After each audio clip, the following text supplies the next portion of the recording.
Good welcome. Now, breakfast, as we know it, was only invented in 1906.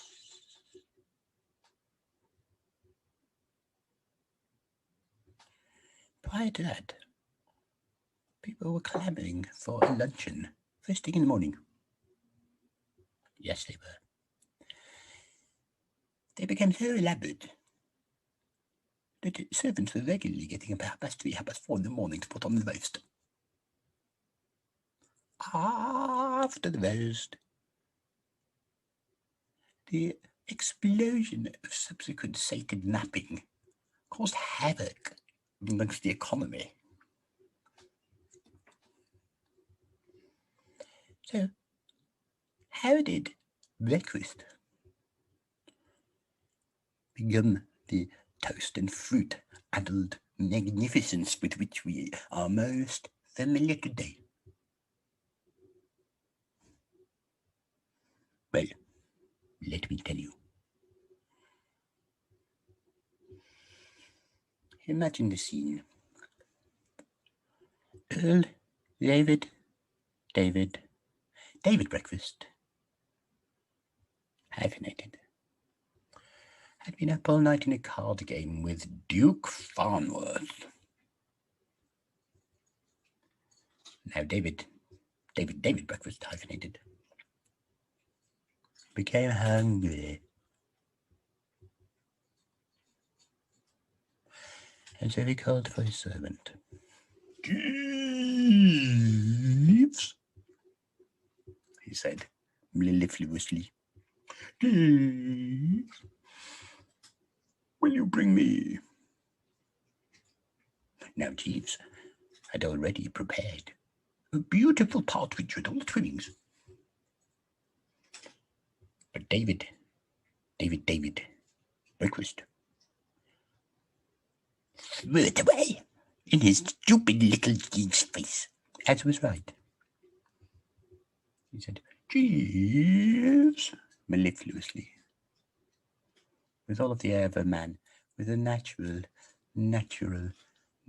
authority of an Earl David breakfast. Jeeves, I do not want this fucking shit, you stupid cunt.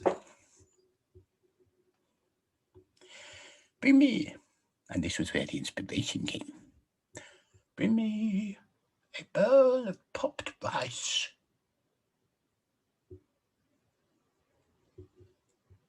And please will you piss in it? Well, an audible gasp came around the chambers. Such an inventive boy, the Earl David breakfast.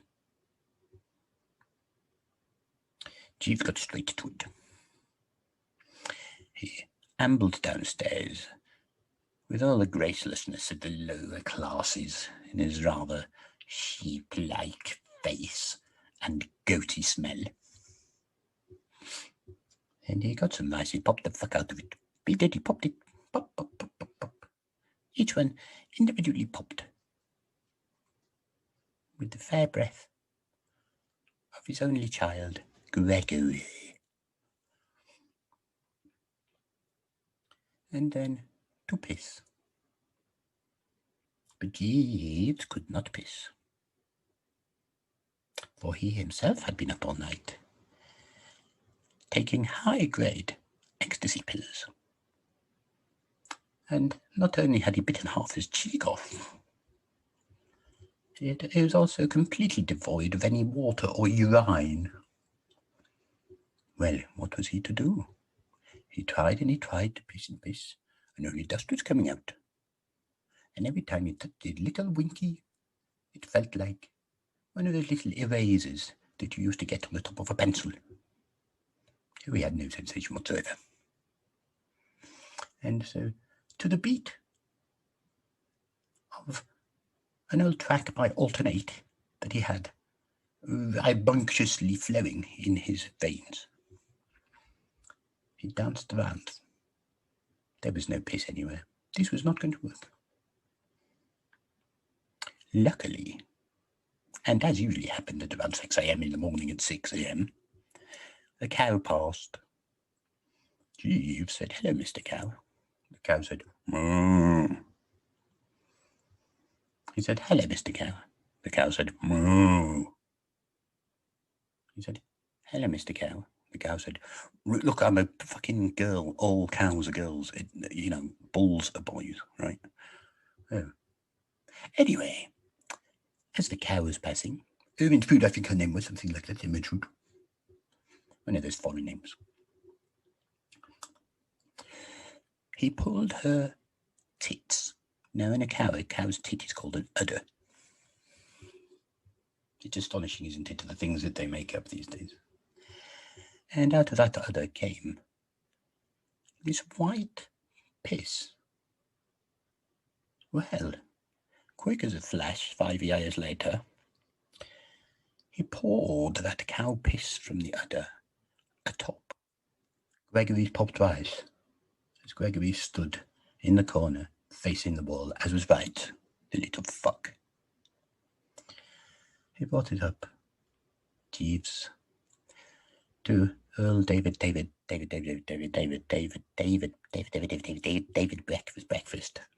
Hyphenated to breakfast.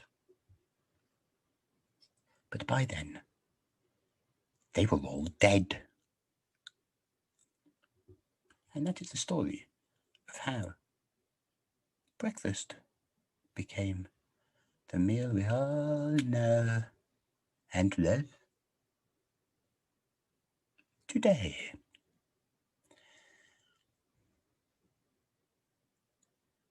What more do you want?